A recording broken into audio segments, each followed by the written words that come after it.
মেঘনা নিউজে আপনাদের সবাইকে স্বাগতম।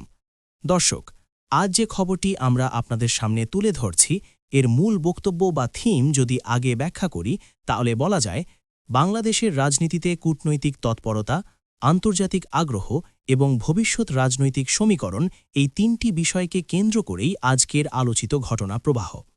কোনো শিরোনাম বলছি না, তবে পুরো খবরটি শুনলে আপনারাই বুঝে যাবেন কেন এই সাক্ষাৎগুলো এত গুরুত্বপূর্ণ এবং কেন এটি শুধু সৌজন্য সাক্ষাতেই সীমাবদ্ধ নয়। এবার চলুন বিস্তারিত খবরে। বাংলাদেশ জাতীয়তাবাদী দলের ভারপ্রাপ্ত চেয়ারম্যান তারেক রহমানের সঙ্গে সৌজন্য সাক্ষাৎ করেছেন বাংলাদেশে নিযুক্ত ভারতের উচ্চায়ুক্ত প্রণয় ভার্মা। শনিবার সন্ধ্যায় রাজধানীর গুলশানে বিএনপির চেয়ারম্যানের রাজনৈতিক কার্যালয়ে এই বৈঠক অনুষ্ঠিত হয়। বৈঠকটি ছিল আনুষ্ঠানিকভাবে সৌজন্য সাক্ষাৎ, তবে রাজনৈতিক অঙ্গনে এর তাৎপর্য নিয়ে ইতোমধ্যেই শুরু হয়েছে নানা আলোচনা। এই সাক্ষাতে বিএনপির মহাসচিব মির্জা ফখরুল ইসলাম আলমগীর, স্থায়ী কমিটির সদস্য সালাহুদ্দিন আহমেদ সহ দলের শীর্ষ পর্যায়ের একাধিক নেতা উপস্থিত ছিলেন।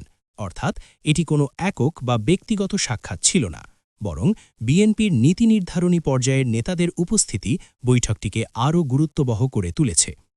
রাজনৈতিক বিশ্লেষকদের মতে ভারতের উচ্চায়ুক্তের সঙ্গে বিএনপির শীর্ষ নেতৃত্বের এই সাক্ষাৎ এমন এক সময় অনুষ্ঠিত হল যখন বাংলাদেশের অভ্যন্তরীণ রাজনীতি এবং আন্তর্জাতিক কূটনৈতিক তৎপরতা একে অপরের সঙ্গে গভীরভাবে সম্পর্কিত হয়ে উঠেছে।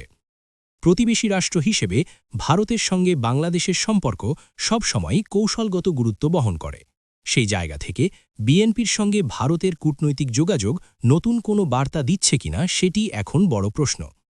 উল্লেখযোগ্য বিষয় হল, এই সাক্ষাতের আগেই তারেক রহমানের সঙ্গে সৌজন্য সাক্ষাৎ করেন ইউরোপীয় পার্লামেন্টের সদস্য এবং ইউরোপীয় ইউনিয়নের নির্বাচন পর্যবেক্ষণ মিশনের প্রধান পর্যবেক্ষক ড. আইভার আইজাবস। অর্থাৎ খুব অল্প সময়ের ব্যবধানে ইউরোপীয় ইউনিয়ন এবং ভারতের মতো গুরুত্বপূর্ণ আন্তর্জাতিক অংশীদারদের প্রতিনিধিদের সঙ্গে বিএনপির শীর্ষ নেতার বৈঠক রাজনৈতিকভাবে আলাদা গুরুত্ব বহন করছে। অনেকের মতে এসব বৈঠক প্রমাণ করে যে বাংলাদেশের রাজনৈতিক পরিস্থিতি শুধু দেশের ভেতরেই নয়, আন্তর্জাতিক অঙ্গনেও গভীরভাবে পর্যবেক্ষিত হচ্ছে। বিশেষ করে নির্বাচন, গণতন্ত্র, রাজনৈতিক অংশগ্রহণ এবং ভবিষ্যৎ স্থিতিশীলতা এই বিষয়গুলো আন্তর্জাতিক মহলের নজরে রয়েছে। বিএনপির পক্ষ থেকে আনুষ্ঠানিকভাবে বৈঠকের আলোচ্য বিষয় সম্পর্কে বিস্তারিত কিছু জানানো না হলেও রাজনৈতিক মহলে ধারণা করা হচ্ছে বাংলাদেশের সামগ্রিক রাজনৈতিক পরিস্থিতি, গণতান্ত্রিক প্রক্রিয়া এবং ভবিষ্যৎ রাজনৈতিক পথচলা নিয়েই মূলত এসব আলোচনা হয়েছে। সব মিলিয়ে দর্শক, এই সৌজন্য সাক্ষাৎগুলো নিছক প্রোটোকল মেইনটেনের মধ্যে সীমাবদ্ধ নয়, বরং এগুলো বাংলাদেশের রাজনীতিতে আসন্ন দিনগুলোতে কী ধরনের কূটনৈতিক এবং রাজনৈতিক সমীকরণ তৈরি হতে পারে সে বিষয়ে স্পষ্ট ইঙ্গিত দিচ্ছে।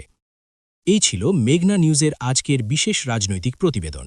পুরো খবরটি মনোযোগ দিয়ে দেখার জন্য আপনাদের ধন্যবাদ। আরও গুরুত্বপূর্ণ ও বিশ্লেষণধর্মী খবরের জন্য চোখ রাখুন মেঘনা নিউজের সঙ্গেই।